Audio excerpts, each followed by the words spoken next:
உங்கள் favourite TV ஷோக்களை இனி miss பண்ண தேவையில்லை. ZEE5 இல் முற்றிலும் இலவசமாக காணுங்கள். இங்கேயும் எப்பொழுதும். ரத்னா மேடம், அடிக்க மாட்டீங்களே, தைரியமா ஹெல்மெட்டை கட்டலாமா?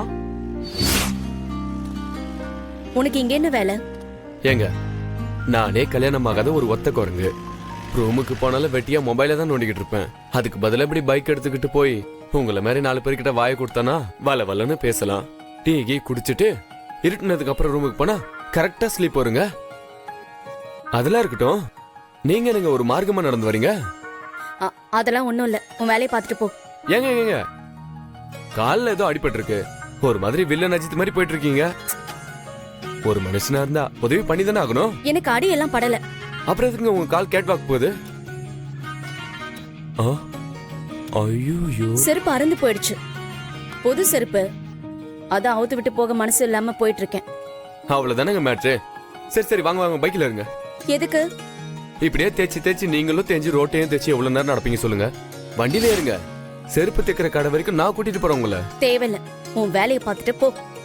எங்க ஒரு நிமிஷம், எங்க இங்க பாருங்க, இப்படி நடந்தா எப்பங்க தக்கிற இடத்துக்கு போய் சேருவீங்க சொல்லுங்க? பக்கத்துல தான் கடத்தெருவு இருக்கு, நான் பாத்துக்கிறேன். நீ போய் தொலை. போயிடுவேன், ஆனா தொலைய முடியாது. ஏங்க என்னங்க ரொம்ப ஓவரா பண்றீங்க?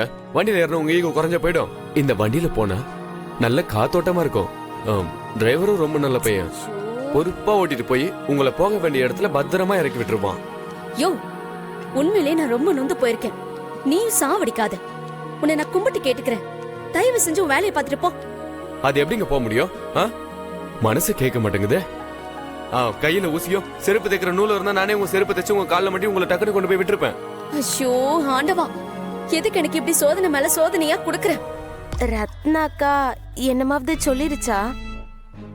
அட விடுங்க மாமா, அக்கா எப்பவும் அப்படித்தான். ஆளை புடிச்சாதான் பேசவே செய்வா, இல்லன்னா மூஞ்ச திருப்பிக்கும். எப்படி அந்த புது வாத்தியார் அறிவழகன் கிட்ட சிரிச்சு சிரிச்சு பேசுறாளே, அந்த மாதிரியா? ஓ, அறிவு கிட்ட அக்கா சிரிச்சு பேசுறத சொல்லுதியலா? அது அப்படித்தான்.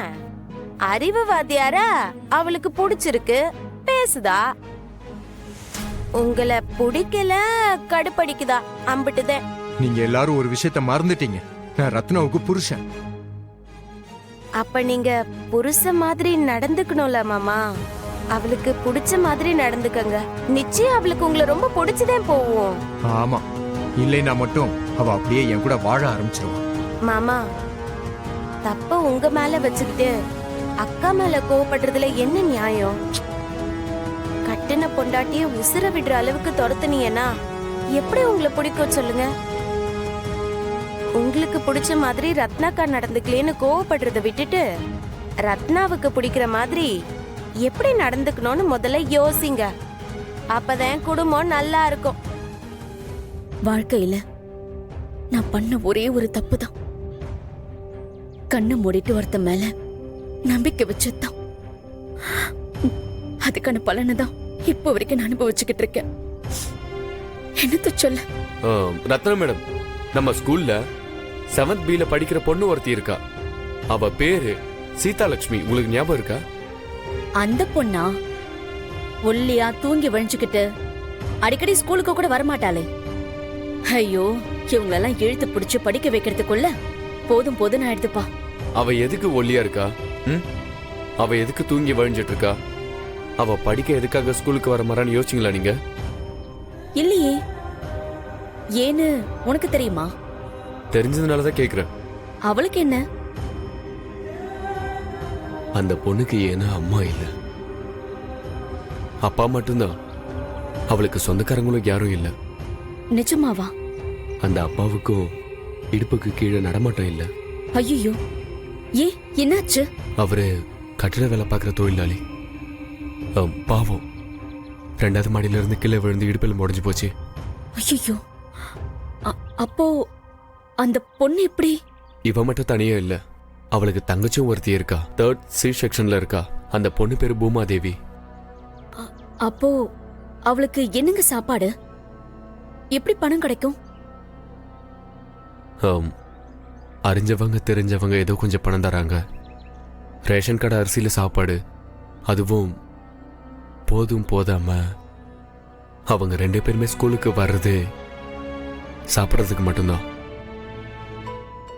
தன்னோட அப்பாவை இந்த ஒல்லியா இருக்க சீதா லட்சுமி அவளும் பூமாதேவியை தான் பாத்துக்கிறாங்க.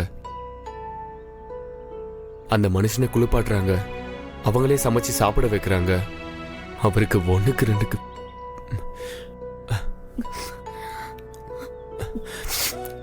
அவங்க தான் கிளீன் பண்றாங்க. அந்த ஊருக்குள்ள ஒரு புறமுக்கு நிலம் இருக்கான், அங்கதான் அவங்க குடிசை போட்டிருக்காங்க. கரண்ட்டும் இல்ல, ஒண்ணுமே இல்ல. அங்கதான் அவங்க வீடு இருக்கு. ஐயோ பாவம். பக்கத்து தோட்டத்துக்கு போய் தான் தண்ணி எடுத்துட்டு வரணும்.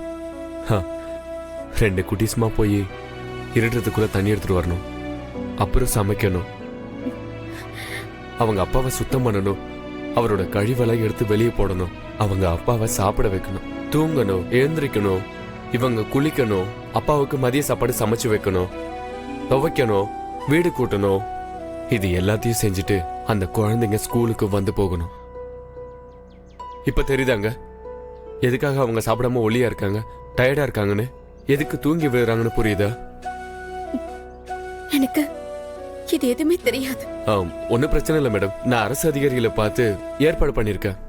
அவங்க அப்பாவை ஒரு ஹோம்ல சேர்த்து விட்டு சிகிச்சைக்கு ஏற்பாடு பண்ணிட்டு இருக்கேன். அவரை ஹோம்ல சேர்த்து விட்டதும் இவங்க 2 பேரையும் கவர்மெண்ட் ஹாஸ்டல்ல தங்க வச்சு எப்படியாவது நல்லா படிக்க வைக்கணும். அதான் என்னோட பிளான். இந்த வயசுல இவ்ளோ கஷ்டமா? ரொம்ப வருத்தப்படுறீங்களே.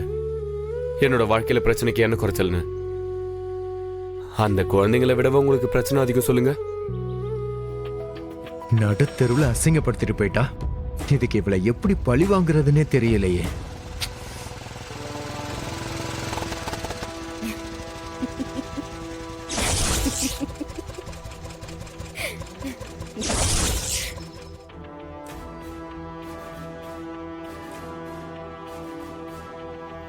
ஆட மிஷின் பாய் எப்படி இருக்க? நல்லா இருக்கியா?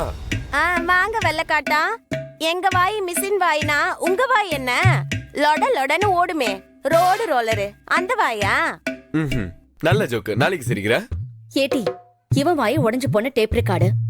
இவன் கிட்ட போய் பேசிக்கிட்டு குளிக்கிறதுக்கு சுடு தண்ணி போட்டு வைக்க சொன்னனே, சுடு தண்ணி போட்டு வச்சியா? விறகடுப்பு மேல கொதிச்சிட்டு கிடக்கு. நீ வெளாவி குளிச்சுக்க. வெளாவி வச்சா நீ வாரதுக்குள்ள ஆறிடும். அடுப்பு மேலே வச்சிருக்கேன். முதல்ல குளிச்சாதான் நம்ம மேல இருக்கிற அழுக்கெல்லாம் போகும். நீயா ஏதாவது காப்பி தண்ணி குடிக்க வாங்கன்னு கூப்பிடுவேன்னு பார்த்தா அப்படியே படபடன்னு போற. அறிவழகன்னு பேரு வச்சவங்களுக்குலாம் காப்பி குடுக்கறது இல்ல. போயிட்டு நாளைக்கு வாங்க. கல்லேஜக்காரி.